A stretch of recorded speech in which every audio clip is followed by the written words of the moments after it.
Now finally, let's see how we can add a group of radio buttons here. So to add a radio button using Bootstrap, we need a markup like this. We start with a div with the class radio. Inside this div, we need a label. And inside this label, we need an input of type radio. Now, radio buttons allow only one selection. So we need to assign these radio buttons to a group. And in that group, we'll have only one selection. So here we need to set another attribute. That is name. That's the name of the group. Let's use our contact method as an example. Contact method. Okay, so tab. All right, so this is the actual markup. We have a div with the class radio.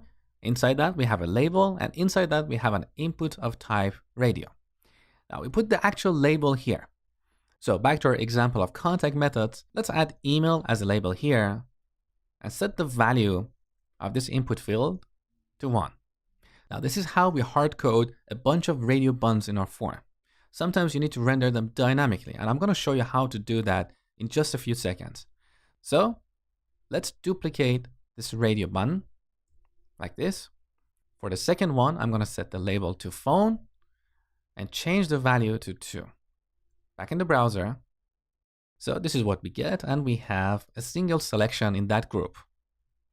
Now, just like other input fields, we need to apply the ngModel directive on each of these radio buttons. So ngModel, and one more time, ngModel. Note that currently our input fields have a name attribute, so we don't have to reset them. Now back in the browser. So our contact method property currently doesn't have a value. But if I select email, now the value of this property is 1. Or if I select phone, it's 2. Perfect. So if you want to hard code radio buttons, this is how you do it. But what if you want to render them dynamically based on the objects that you retrieve from the server? Well, it's very easy. So let's delete this second radio button. We want to repeat this markup for each contact method. So once again, we apply the ng4 directive here. Let method of contact methods.